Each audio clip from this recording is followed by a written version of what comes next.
Hello, ladies and gentlemen. Welcome to Luxor. We are on stage 11, the final stage. So after this, we will officially be done with medium mode, and we can graduate to hard mode. I'm actually kind of excited. So, how are all of you guys doing today? You guys doing good? Hope so. Hope you guys are happy. Hope you guys are healthy. Hope everyone's having a good day. I hope that there's good vibes all around. And these lines of balls just keep getting longer and longer. Pretty soon it's gonna be like Zuma. It's just gonna encapsulate the whole screen. So, a few years ago, I think it was about 4 or 5 years ago, we were on a family vacation. We were in some part of Indianapolis that we'd never been to before. I don't know what the name of the town or area was, but it was lunchtime, so we're trying to find a restaurant. And we get to this one restaurant, and it looks a little bit interesting. So first, the host comes up, and he's a guy, and he's got glitter on his face. Now, my grandma, she's an old-school, Jesus-loving, traditional, elderly woman. So, she kind of started to get nervous when she saw that. But things weren't too bad yet. And then we get seated, and we look around at the decor. It's kind of like a strip club, but not a full-blown strip club. It kind of looks like the color scheme, the walls, the surroundings, the decal, like it gave off strip club vibes, if that makes sense. And then our waiter came, and he was in drag. So while looking for a restaurant on this vacation, I think my grandma accidentally took us to a gay bar. Because a lot of the employees were also in drag and that kind of attire. Now, I'm just going to say right now, absolutely nothing wrong with that. I'm all for the drag and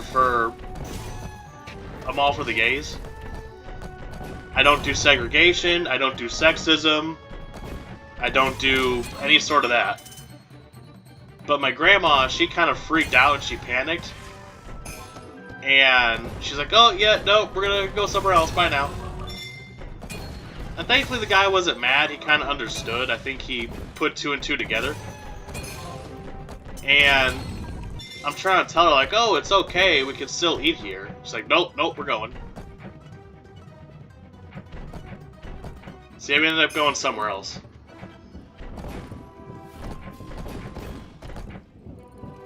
Yeah, like I said,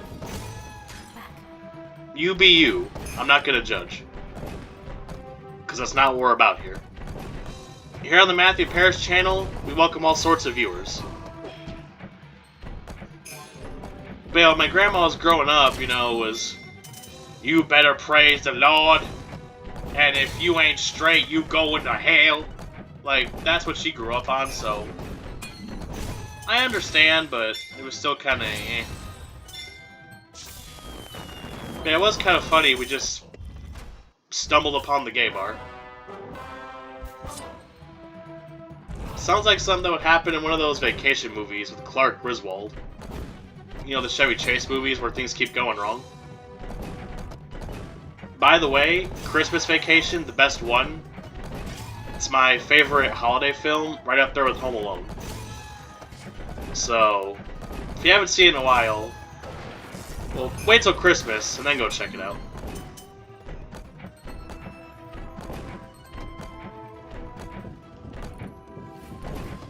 So, with the exception of this level, and I believe, if I remember correctly from last time, there's also a river level and a puzzle level.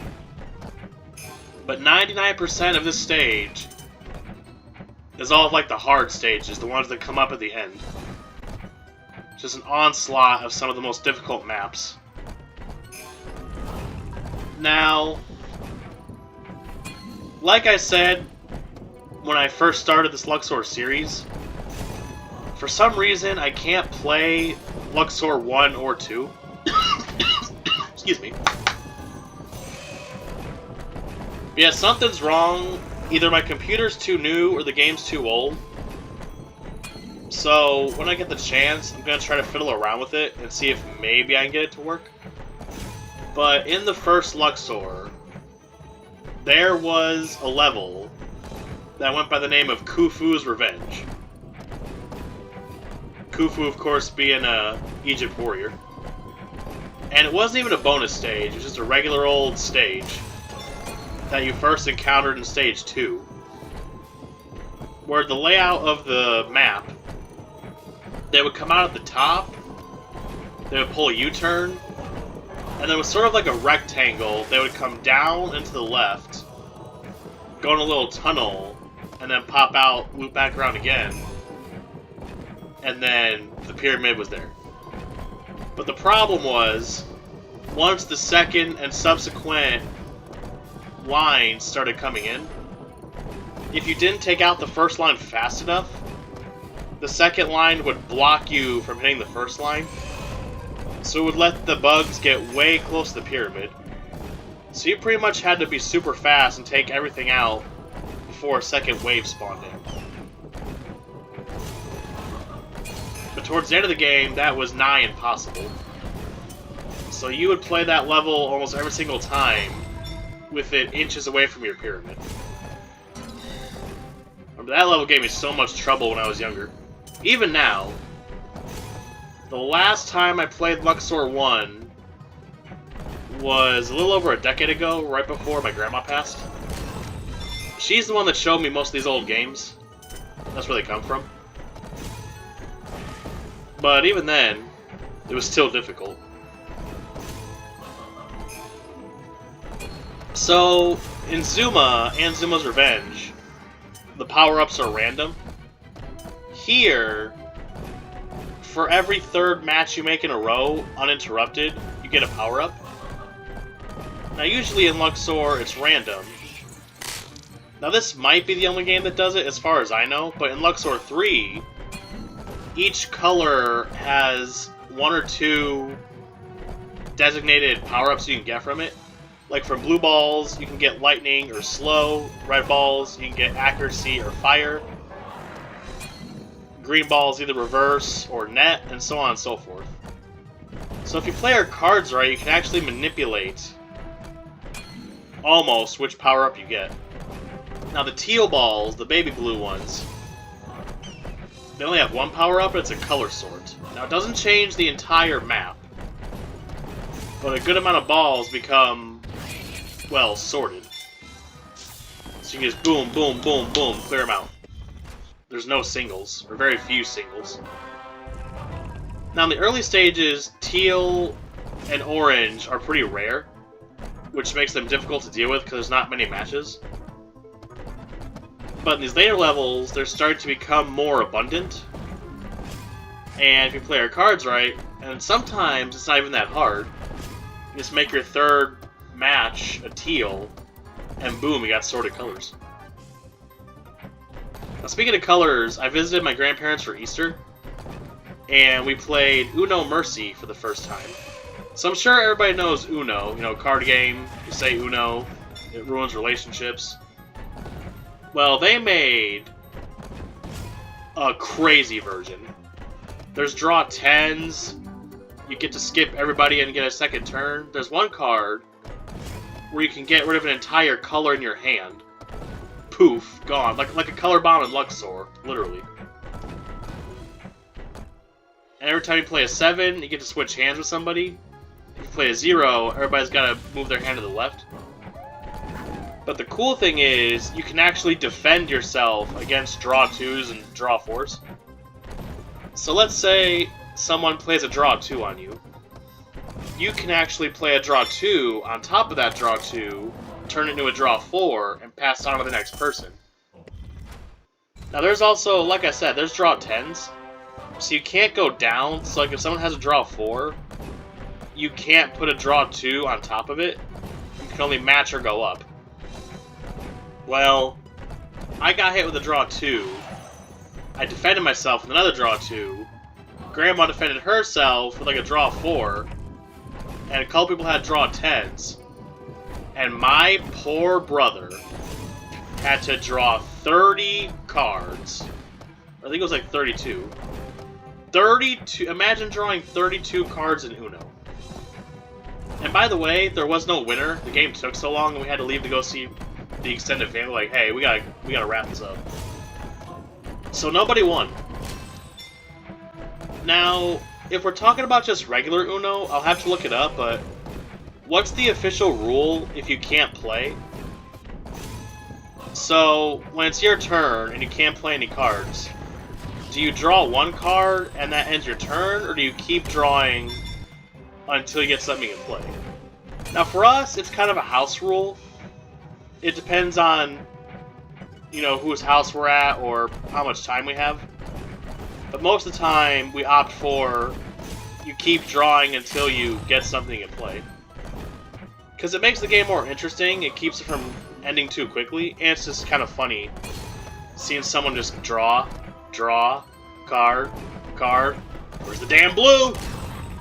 That's kind of funny.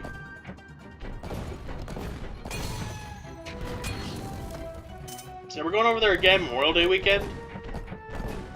We gotta set this. We gotta find a winner. We gotta revisit that. Now, I have no idea how to play this. There's something called California style Uno, where it's a whole different set of rules, a whole different way to play Uno.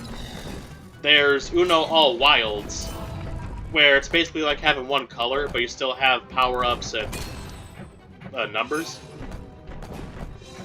Then there's No Politics. They either take out the red and blue cards, so you just have green and yellow, or they just replace it with other colors. Which I feel like could be more interesting if it was just two colors, because otherwise you're just playing regular Uno. There's Uno Stacks, where like I said before, you can defend yourself from draw 2s. But you can also play similar cards, like if you have more than one 6, you could play both of those. And Uno themselves just released a sequel called Dos. I never played Dos, so I don't know how to play it, but I will get around to it. So that'll be the discussion in the comments. Let me know in the comments below, how do you guys play Uno? I'm curious. And do you just draw one card, or do you keep drawing? I need the answers.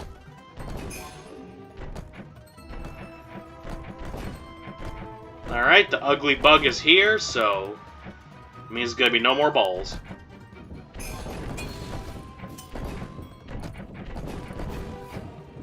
Also, the video is sped up, because these later stages take forever.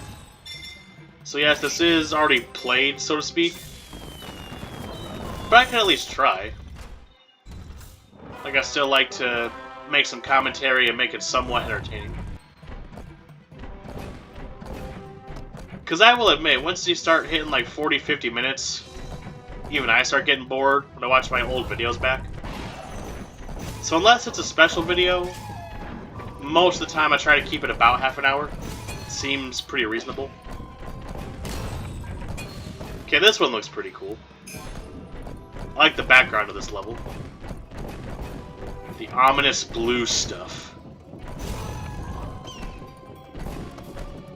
Also, it's kind of weird how in the background, if the track changes in size, the balls will either shrink or grow. It's a little bit trippy.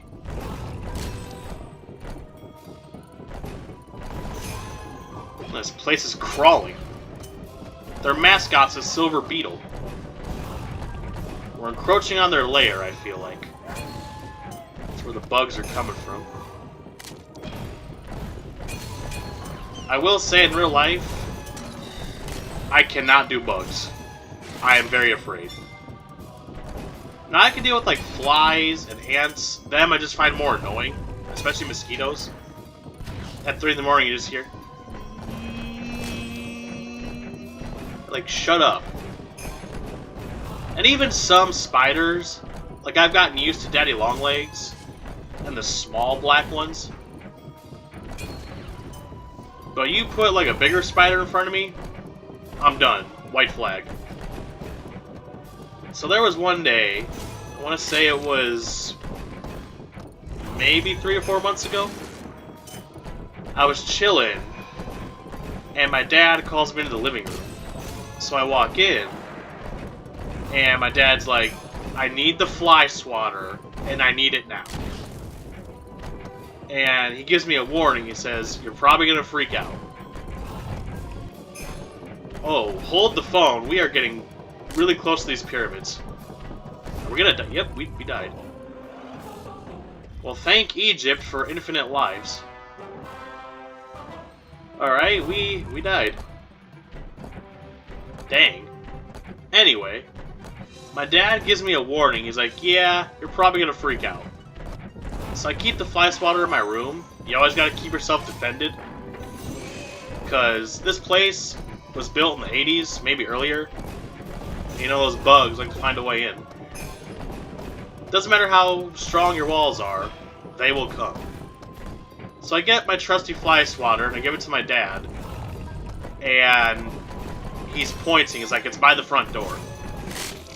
And I peek over the couch, and keep in mind, I'm like 7 or 8 feet away, so I'm a pretty good distance from the danger area. I peek over the couch, and I see a full-grown wolf spider in all of its glory, in all of its muscular, hairy body glory. And I jump like a foot, like, holy shit! He's like, yeah, I told you. Thankfully, he slayed it, the day was saved, and we didn't let it crawl in anybody's mouth. I'm pretty sure that's a myth. There's probably like 1 or 2 instances where a spider has crawled in somebody's mouth, but on a regular basis, that doesn't happen. Thankfully. So yeah, us 1, wolf spider 0. Well, he did infiltrate our home, so I guess wolf spider 1, us 1. Which means it's unfinished business. They're gonna send more wolf spiders. Now, I don't think they're poisonous. They might be like... Okay, I'm probably gonna get this wrong. But there might be a difference between poisonous and venomous. Like, different levels of deadly liquid. From what I remember, their bite does hurt, but it won't cause damage unless you're allergic. Or you might get like a small reaction from it. But either way, I don't want to be seeing that thing in my house. Oh, I got another bug story. So, I was 8 years old, and I walked out of my room, and there was a monster centipede chilling on the wall by my room. Now, the way our house at the time was set up, it was 2 stories. So the first floor, there was a front door and a back door. And the first floor was kind of like a circle. You had the kitchen in one corner. You had the dining room in corner 2. Then you had the living room. And then the fourth corner was this hallway area with a bathroom. And you would loop back to the kitchen. So you could just walk in circles and keep looping around, because there were doorways, there were no doors separating the different rooms. And then you go upstairs, and it's just a small hallway that branches off to the bedrooms. There are 3 bedrooms. The master bedroom was to the right, and then to the left was my room, and then a spare bedroom that my grandparents would sleep in. And eventually my brother started sleeping there when he was born. And my bedroom and the guest bedroom were connected by a bathroom. There were 2 doors in the bathroom that connected. So when I walk out of my room, this big centipede, and it was big, it was no small potatoes. To my kid brain, this thing might as well have been the length of a school bus. But recalling now, I think it was maybe 6 inches, which is pretty big. Now, unfortunately, it was to the right, meaning I couldn't just loop around through the spare bedroom and skip it. and I was scared to walk past it because my thought process was the second I walk past that thing, it's gonna fall off the wall and it's gonna land on me. And my feet, like, turned into cement blocks. I did not want to move. Like, I didn't want to pass this thing. So, I went in my mom's room, and I got my mom. And she was on the phone at the time. And I tap her on the shoulder, she puts whomever it is on hold. I think she was talking to one of her friends. And I tell her, like, hey, there's a centipede.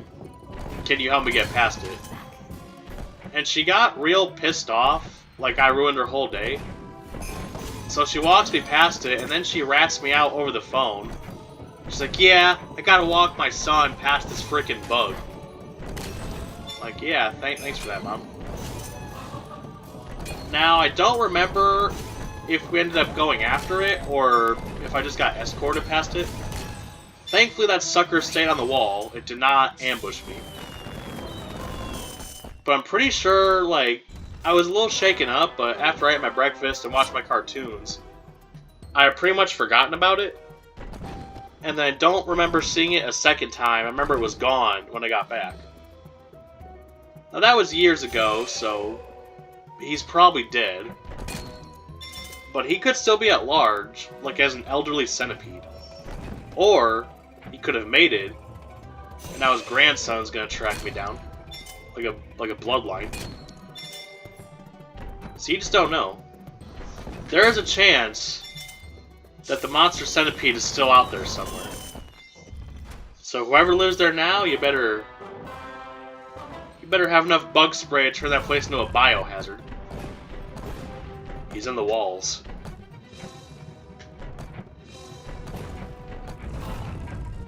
You can't see him, but he can see you. And you won't see him till it's too late.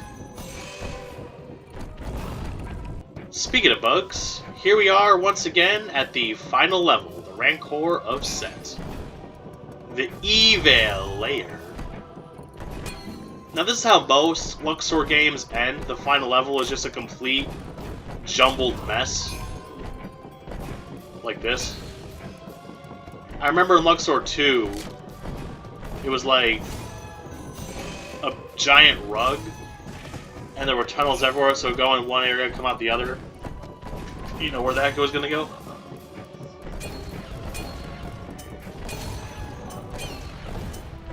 You know what? They really needed to get rid of the teal balls for this level. Because I just keep color sorting the heck out of this thing. I'm making the small potatoes. Now again, I don't remember.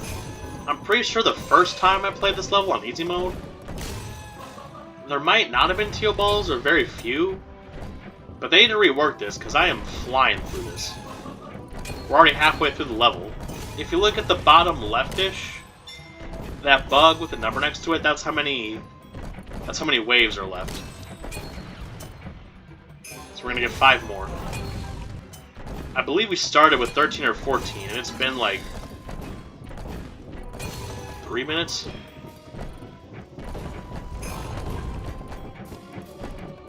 Perhaps that will change when I get to this again in hard mode, and there's an insane mode as well. So I did die a few times on that one level. Easy mode I died once, medium mode, let's just call it 3. So can we keep it to 3 deaths or less per campaign in the future? We will have to wait and see. But I do hope you guys are enjoying the videos. I hope everyone's having a chill day so far. Or evening, whenever you're watching this. So look, we're already at the ugly bug. We're already at the final thing. And Set's defeated. Alright. Time for the bonus stage. Now sit back. Let's crush some bugs.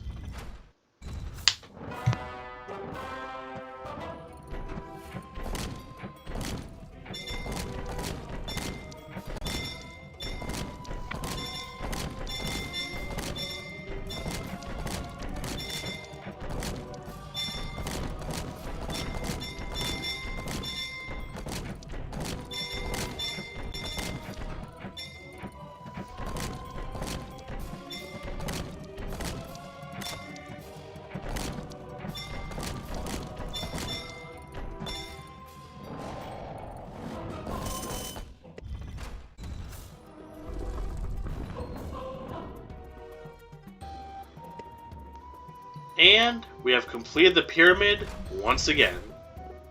But we've got 2 more pyramids to make. We gotta make a hard pyramid and an insane pyramid. But for now, we can rest easier. Set's bugs have 1 less leg now. But they'll come back stronger. Oh yes, they will. So, thank you all for watching. I hope you enjoyed the video. Now everybody, just do me a little favor. Have yourselves a fantastic evening. Goodbye.